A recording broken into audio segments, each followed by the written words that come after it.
I've been thinking a lot about just like what it feels like to be in the music industry today and like specifically an artist. And I think a good analogy um, is throwing bottles into the ocean. So like I have I'm standing here and there's just a huge body of water and I have 50 bottles with like amazing notes in them for what like for hopefully people that feel the same as I do or like just want to hear the same thing I am saying, and like hopefully it comforts somebody or it catches somebody in the right place.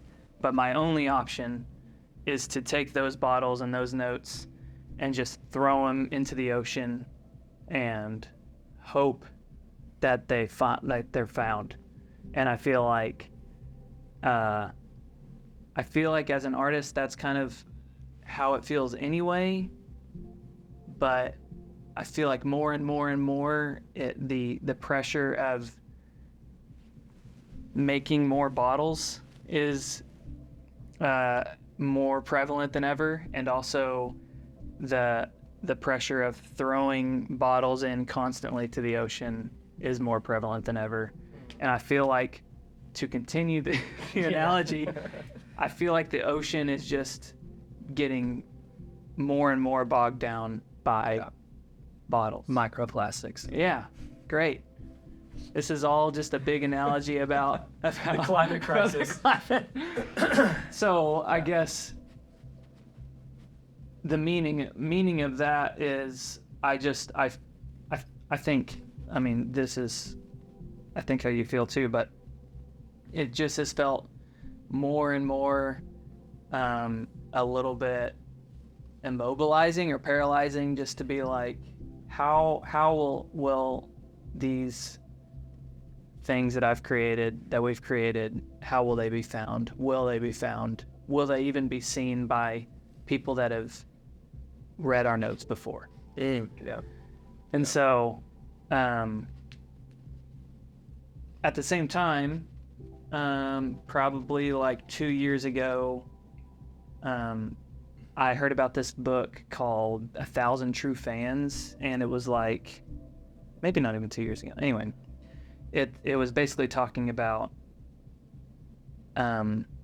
if you have 1,000 fans and 1,000 people that actually support what you're doing, and they are like there for you no matter what, they're supporting what you're doing no matter what, then that has more value than being someone that has like the most publicity or the most exposure ever, just because you have, there's like science behind it, but you have 1,000 people that are behind you.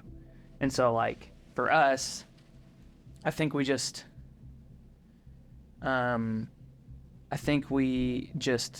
were feeling like we were tired of throwing bottles out in the ocean hoping that they'd be found, and wanted to go hand notes to people that like we know have like seen them and heard our songs and like loved our stuff. And anyway, that was a long monologue to say, like, 2 years ago we started a Patreon whenever we were writing our debut album, and that was the reason.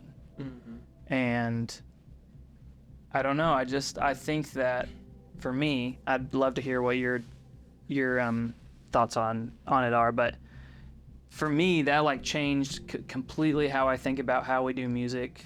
It changed completely about like just art in general, and just like day to day, like how I work and think about like when we write a song. I think when we started, I always went to, this is going to be the biggest song ever, or this is going to reach millions and masses of people. And now I'm like, I hope this hits our 1,000 fans and makes them feel something. Yeah. And for some reason, that like feels so much better to me now. Yeah.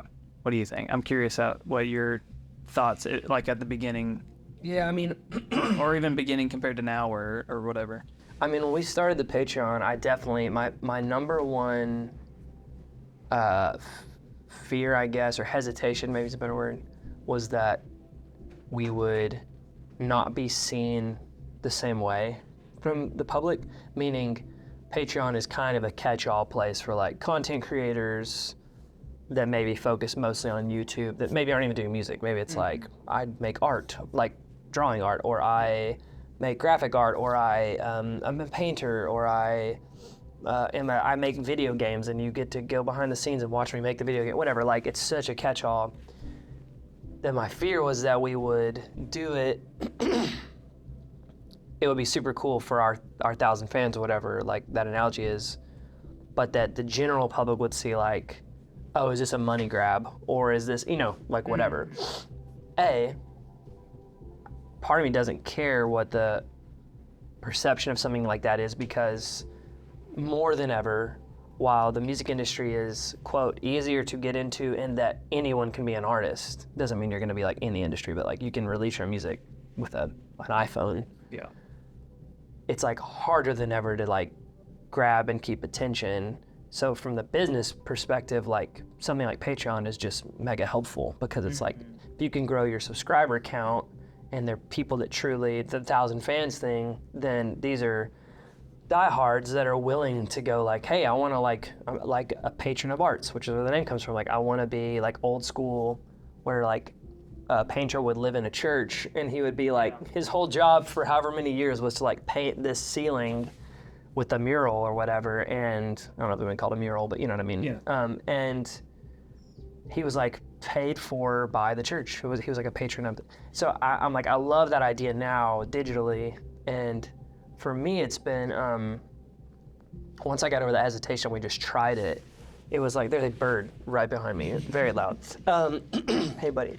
And once we got in the kind of swing of it, I quickly realized like, take the subscriber money transaction out of it.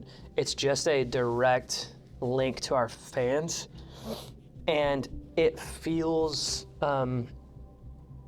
because there's a paywall, I find as an artist it feels like I want to invest more time into it, because it's not just like let's just throw a bunch of content together and give it out and in hopes that something happens for free, and our time is, I don't want to say wasted, but sometimes it feels like that with certain content that you feel like you have to do. We've had moments like that where we're like making videos where we're both just like, this is not, I'd rather be writing a song or whatever. Yeah. Patreon has allowed us to like focus on what we're good at, which is making music and doing things like this, doing podcasts and doing like meaningful things that like, I think we've kind of eliminated.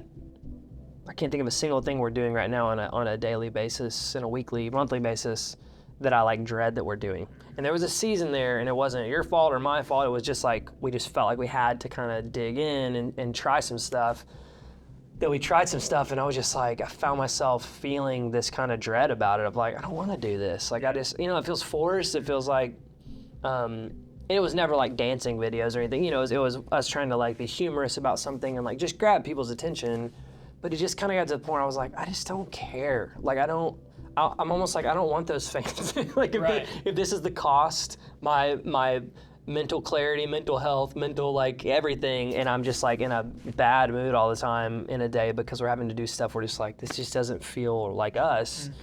Then I'm like, why do it? This has like eliminated that, and I'm so thankful for it, because I feel like we get to constantly just go down checklist after checklist of like, okay, we got to do this. Oh, great, I love doing this. Yeah. We got to do this. I loved it. Like, it's all, we kind of narrowed it down to things we're really good at, things we love doing, and things that are really good, like fan service things that our core audience, I think, really appreciates.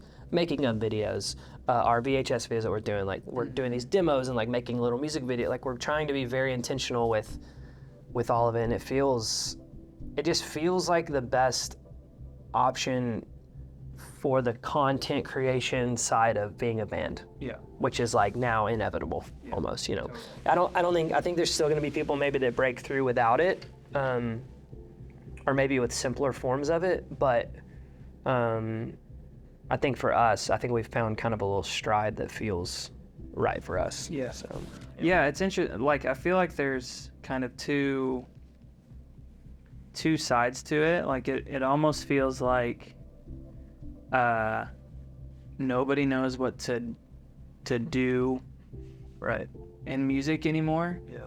Labels, artists, whatever. Like, you literally are just like, I don't know what to do other than put unreleased songs or release songs or songs that I don't actually care much about, but I need to like post today, or covers of songs that aren't me. You know, like it feels like there's just this kind of invisible tug to be like, hey, you need to do this, or you're not even gonna have a chance, kind of thing. And I think the most encouraging part about Patreon for us, but doesn't matter. I mean, it could be Patreon, it could be whatever. Like I almost wish there was just I wish there was a way to not, I don't know, like not have to ask for money at all or something, but that's also like, it takes money to do it. Yeah. It's like been so beneficial for us because we have so many people that like want to support in that way. And literally, just so everybody knows, you don't make money on like streaming or anything. It's like, it's just, Especially with traditional label deals. yeah, it's a different world, and it's harder and harder to make a living. not monetize your art. Yeah, and for us, it like genuinely feels like we have a team of people that are like wanting to back us and support us, and that gives us like the courage and motivation every day to be like to get here and be like, all right, let's make the best art we can make, because it feels, I don't know, it feels like limitless and like powerful almost to just be like, we don't feel like we have to play the game that I think a lot of people feel like they need to play, which is awesome. And that, and in some ways, like I hesitate sometimes to be so negative about some of it, because for some people it works, the like content game, and they like it. Yeah. Like I can think of artists on the top of my head that we're associated with or friends with, even distant friends with, that like, at least on the surface, seem very happy and content pumping out TikTok videos every day. Like, Yeah, it's like that's like part of the game for them, and they love it. I'm definitely not saying that. Oh yeah. There's pros to so many different ways. There's pros to every way to do it, and also like there's parts of it that I love, because it's like, well, you don't need a label, you don't need anything specific. Like if like I saw, we were looking at that, I can't remember his name, but some dude in the woods just singing a song. Oh yeah. And it's like He's that, got like those songs hundreds are, of thousands of views every day. it's like those songs are found, and like even if they're never released, like that's a pretty cool and powerful thing, that it's like, I don't, like in the 80s or 70s or the 2000s, like that kind of thing wouldn't be found. No. But it's totally available today, which makes it so cool to me. I think it is totally dependent on what feels most comfortable for you. And I think if you listen to too many people that think they know what's going on in the music industry, you start to hear the same thing, which is do this one thing that worked for this one person, and It's your best shot. if that's not something you feel comfortable with as an artist, then you can feel paralyzed a little bit. So I'm thankful we found kind of a thing for us that feels like it works, and over everything else, like it feels like we have direct support and direct communication from people that care about what we're doing. That's like, I think that's the most special thing about what we kind of have locked in with it. It just feels It really even special. and it is really special. I'm really thankful for it. It even has become, and I didn't think about this on the front end because when we first started Patreon, it was less about showing things early and more about like just extra content, chord charts, and like little things we could do to incentivize and also connect more. And then we this year, kind of said, forget our old model. Let's just start showing people stuff early. So we started showing stuff early, and I didn't see this coming as much, which is funny because it's baked into it now. But we're seeing like the same feeling of when you like play a new song live, when you're like, hey, let's test this out on a stage in front of people, and you're kind of gauging like, okay, they seemed really into it, thumbs up, or like, it didn't really go over live, maybe it's just not a good live song, whatever. You're kind of like gauging things. We're getting that with Patreon of like, we can post a song and then we see comments, and it's like all of our core friends that we like, especially the people we do like Zooms every month with and stuff like that. Like these are like friends of ours now. They're fans, but like we know them, and we're getting like feedback constantly of like, this new song, X song is like, I keep coming back to the video on Patreon just to hear the chorus or whatever, and I'm like, man, that's so cool it's also becoming like a testing ground for new songs, which is just different. Our testing ground in the past has been you and me, our team, and then friends that we choose to show. But even now we've been decently tight-lipped in the past to show only certain people that we really trust, and not that it like gets leaked or whatever, just keeping everything small until it's ready. But but even that, it's like it's going back to the throwing bottles in the ocean thing. Like it I think so often, like, okay, so I think that at the end of the day, it doesn't really matter what anybody thinks other than us. Okay, that's great. Sorry, but also it's just natural to hope that people like what you're doing, and like that it feels like authentic to you, and it feels new and fresh and like different in an authentic way. But like I can't imagine, and maybe this is like the negative side of me, but like I would have such a hard time, I think, if I was starting out in music right now and not knowing who my fans were or what. Like we were talking to a friend the other day, and they were like, who is like your fan?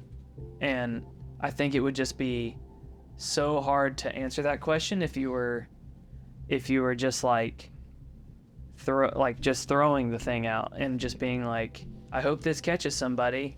Right. Where with us, I think we've super slowly and super intentionally, hopefully, like built up a group of people that we know who they are, and we know like that they are supportive of us. And obviously that's not like we have more fans than just the people on our Patreon, but we know what our fans look like and talk like, and what other music they also like, and what's happening in their life. And like, I don't know, it's cool that we have that relationship with people. And I think if we were just starting out and it was like just hitting post on something and just like hoping that that people accept these things and like them, and that's like where the only place you kind of find your acceptance in your songs, that would be a really hard thing for me. Like just so I mean, I guess all that to say, like, still, like, we have to keep coming back to, if we like it, that's all that really matters. But then the kind of second tier is like, do the people that know us and love us like it? Yeah. And it feels like the people that know us and love us are a bigger pool now than like just, the 2 or 3 friends we would normally show. And that feels really cool, where it's like you can kind of throw things out and be like, is this cool? Like, are y'all excited about this like we are? And when they are, it's like it makes it even more special rather than some stranger on the internet sure. liking it, you know. So Yeah, I saw that's cool. some. I don't remember who it was. It may have been what's his face? Rick Reuben. Rubin. Cannot remember his name. Rick. Oh, Ricky Rick. I think he was him on an interview. If I want to say it was him, that was basically like, it was kind of the idea of like, are you writing music for other people, or are you writing music for yourself, and which one he thought was like the better route.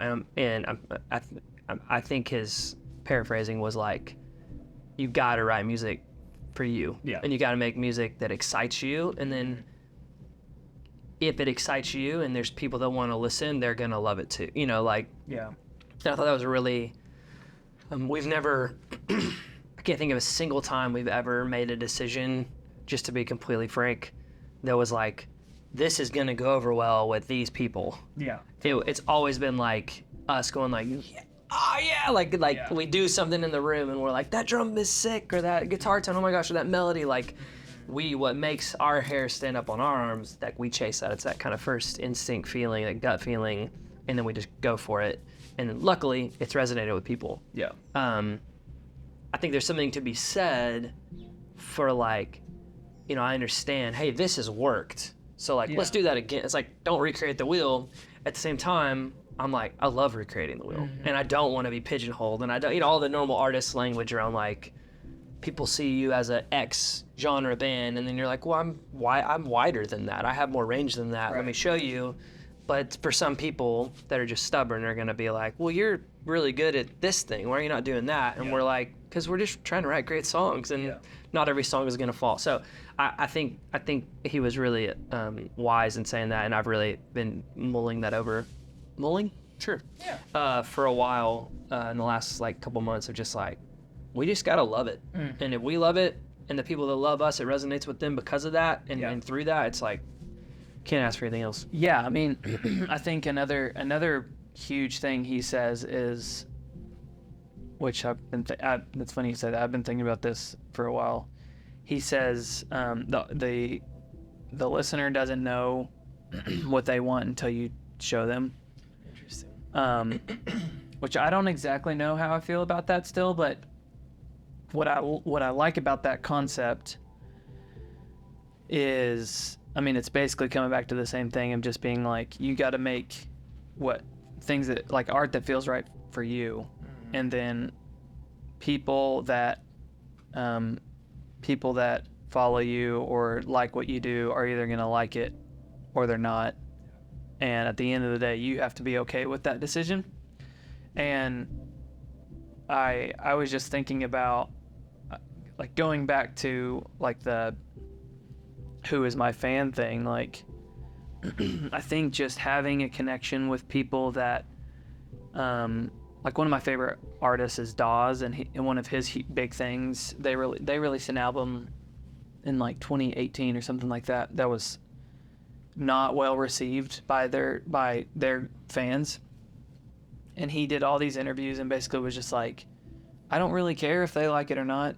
Like, an actual fan follows what we do, whether we make most people or whether we make, you know, this kind of out of nowhere song. And if you're an actual fan, you're following that, and you're like, understand that what part of what I need to do is to explore and try different things. And so I think for us, that's even more important. Obviously not saying like we're better than anybody else or like different than anybody else. I'm just, for us, we take it so song by song. And so it's literally like yesterday we were working on a song that felt country. Not yesterday, but and then today we're working on a like synth driven song. So it's like, I don't know. It feels like day to day, song by song, what we go after is so different, and we need to have people that are supportive of that.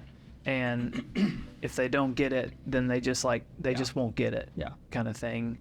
And I think we're able to roll it off our back, like especially now where it's like, I think early on we got a lot of, specific things like, oh, you sound like this 80s band, or you sound like this new band, or you sound like that. And we just got a lot of that. And I think over the years, we've heard a lot of that, but for different things, like, oh, you sound like this 90s thing now, or you sound like this other thing. And so I think now it's just like, that's just a nice way of saying you don't sound like anything like super specific, but we've done that on purpose. Like, we don't want to stay anywhere. Yeah. And so knowing that our true fans will be down with that and will follow, like, kind of at least lend an ear to the exploration is like so important. And our exploration is so different than someone else's exploration in that we have specific, you and I both have specific like taste guidelines that like, I just don't imagine us releasing anything weird. Now, it may be weird to the listener who's used to one thing from us and like their favorite songs, I Loved You First, and we're like, okay, that's like the most 80s possible thing we could have done. Yeah. Okay, maybe this next album there's more acoustic guitar. And there's, it's not heavily processed with chorus or, whatever. Right. I just think like, again, going back to our instincts, I totally agree with you. And I think luckily our instincts include every song being hooky and every song, hopefully, even if it's saying something familiar or a familiar narrative, it's like we're trying to say it in just a slightly different way maybe, but it's still like accessible. Like we try to write songs that can catch a lot of people, even if those people are used to us doing something else. The new thing we're trying thus far has not been like so avant-garde that it's like, who is the, it's just like, oh, this is a new flavor of a band I already like. But like the Killers, they most people that are casual fans of theirs, Hot Fuss is like, which is their first album, but like it's the quintessential best thing they've ever released. And then like his solo album, Brandon Flowers' solo album, I personally adore. Yeah. There's so many good songs there, and I mean it. To be honest, sounds like a Killer's songs, but it's because he's freaking lead guy. But I remember so many people, at least critics that I was reading at the time, or maybe it was later when it came out, after it came out, just like crapping on that album, and I was just like, it's so funny even that, like thinking about different tastes and fan tastes. I'm just like, what makes me love this so deeply? Yeah. And then someone who also loves the Killers just as much as I do, like, despise this album or whatever. And some of that, I think my point is just like, even as we explore our little sonic phases and different stuff, we're gonna have people fall off of eras. And it's just like, I kind of love Ruben's take on it, just like, kind of so be it. Like, we can't, like, if you want the artist you love to truly be the best artist and truly provide the best, like, depth of their soul art that they can get pigeonholed. Like, you have to, like, and I don't mean this to sound like esoteric and like super whatever, like artsy. I just mean, like, I think in any profession, like, you've got to be able to like fail and try stuff. And also, like, art's weird because it's subjective for the most part, although I do think some of it's objectively bad. There are bad singers, there are bad drum takes, there's like stuff like that. But overall, it's mostly subjective, and you just gotta, we gotta explore stuff. And yeah, I think it goes back to we're gonna do what we do, and people hopefully will see that our instincts are good and that we're just following our gut on stuff, and so far it hasn't failed us. And whether we ever become a Grammy-winning, arena touring, whatever, or just stay where we're at, like, I would so much rather be true to what we love and feel is the right move and stuff, and the creative moves and all that, and I'll die happier that way. Yeah. And if you or our team never ask me to dance on a TikTok video, that'd be great. Because I'm not gonna do it. Because I can't dance. So, you know who can dance? That guy right there.